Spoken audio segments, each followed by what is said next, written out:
தமிழக வெற்றிக் கழக தலைவர் விஜயோடைய முதல் பிரச்சார சுற்றுப்பயணம் திருச்சி மரக்கடை பகுதியிலிருந்து தொடங்குது. இன்று காலை 10:35 மணிக்கு திட்டமிடப்பட்ட இந்த பயணம் இப்போது 12 மணியை கடந்தும் இன்னும் தொடங்கலை. அவர் திருச்சி விமான நிலையத்துக்கு வந்துட்டு அங்கேருந்து மரக்கடை பகுதிக்கு சென்று கொண்டிருக்கிறார் விஜய்.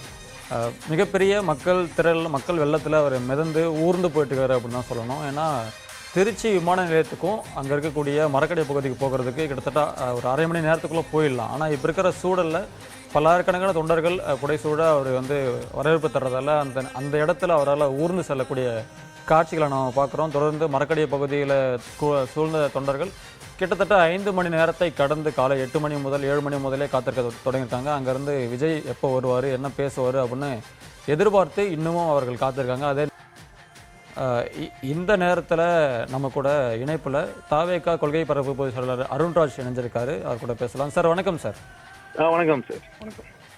சார் இந்த நேரத்தில் தாவேகாவோட முதல் சுற்றுப்பயணம் திருச்சியிலேருந்து தொடங்குது. மக்கள் வெள்ளத்தில் உங்கள் தலைவர் மிதக்கிறத பார்க்க முடியுது. களத்தில் என்ன சார் நடக்குது?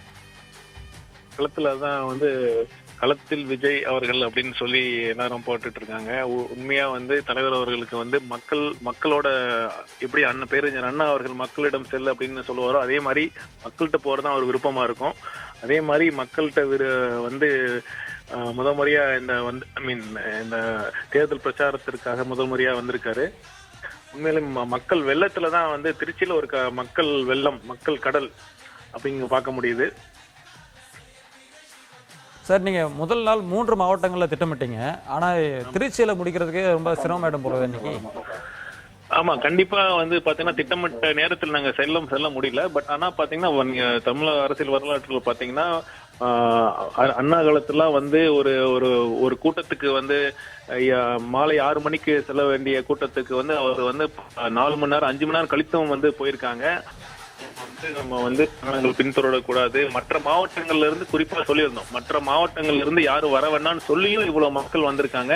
இது திருச்சியில இருந்து மட்டும் இவ்வளவு மக்கள் வந்திருக்காங்க. இது ஒரு விஷயத்தை தான் காட்டுது, ஒரு அதிருப்தியை காட்டுது. கண்டிப்பாக தேர்தலுக்காக அனைத்து மக்களும் காத்துக் கொண்டிருக்கிறார்கள்.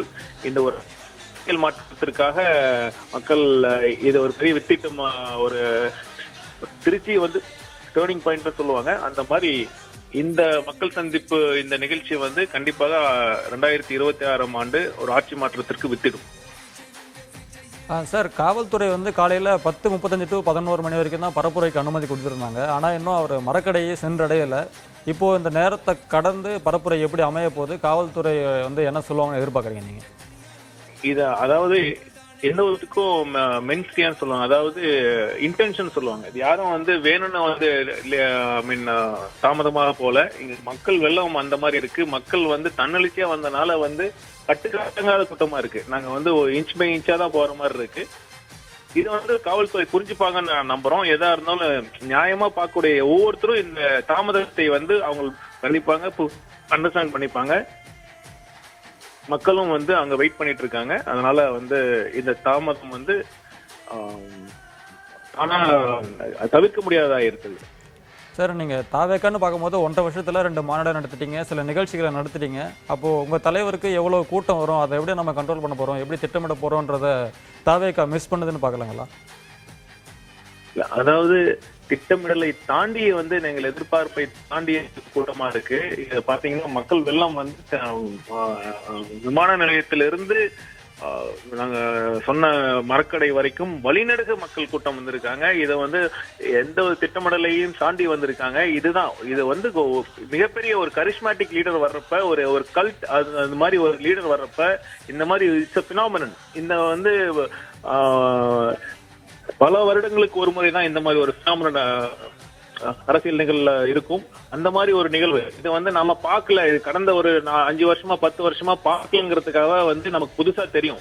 பட் இருந்தா பாத்தீங்கன்னா ஒரு ஆளுமை மிக்க தலைவர் வர்றப்ப மக்கள் தன்னெழுச்சியாக கூட்டம் வரும். எந்த ஒரு கணக்குகளையும் எந்த ஒரு திட்டமிடலையும் தாண்டி இருக்கிற கூட்டம் இது.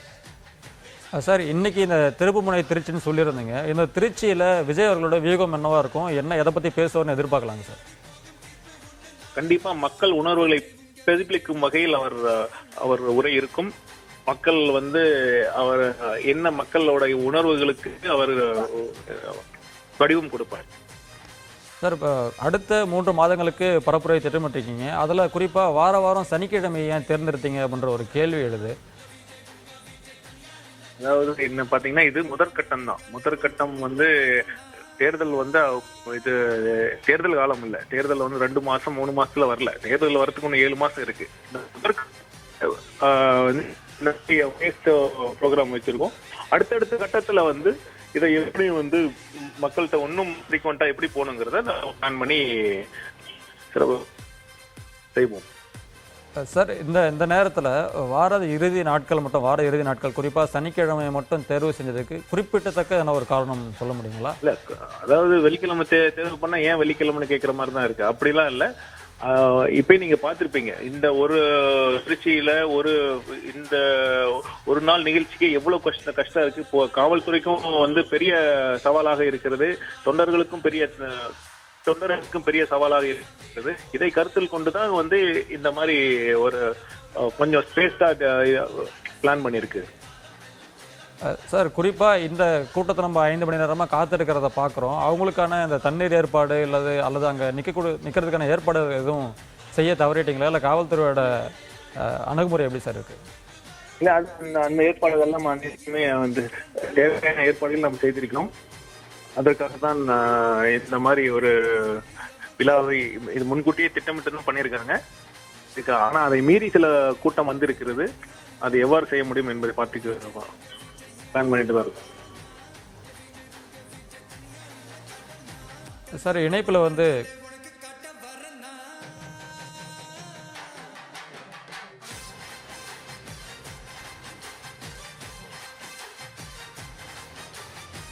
சார் எந்த பிரச்சனையை சந்திச்சிடக்கூடாது அப்படின்னு தொண்டர்களுக்கு தாவேக தலைவரும் காவல்துறைகளும் நிபந்தனை விதிச்சாங்களோ அதெல்லாம் மீறி தான் அங்கே ஒரு கூட்டம் கூட்டுறதை பார்க்க முடியுது. இது எப்படி நீங்கள் எப்படி கொண்டு போக போகிறீங்க? எதுங்க? ஹலோ சார், ஒரு பிரச்சனை ஏற்பட்டக்கூடாதுன்னு சில நிபந்தனைகள்லாம் விதிச்சிருந்தீங்க. தாவேக தலைவரும் கடிதம் எழுதியிருந்தாரு. ஆனால் அதெல்லாம் மீறி தான் தொண்டர்கள் ஒன்று கூடுறாங்க. இது எப்படி தாவேக அணுக போகுது? வழக்குகளை எப்படி சந்திக்க போகிறாங்க? இது என்னதான் திட்டம், ஏற்கனவே சொன்ன மாதிரி வந்து தன்னெழுச்சியா அன்பிற்கும் உண்டோ அடைக்கும் தாள்ங்கிற மாதிரி மக்களோட அன்போட வெளிப்பாடாக தான் இது இருக்கு. இதற்கு வந்து தலைவர் அவர்கள் ஏற்கனவே அவர்கள் படிதான் வந்து வழிகாட்டு நெறிமுறைகள்லாம் சொல்லியிருக்கிறோம். கண்டிப்பாக தொண்டர்கள் வந்து அதை பின்பற்றுவார்கள் என்று நம்புகிறோம்.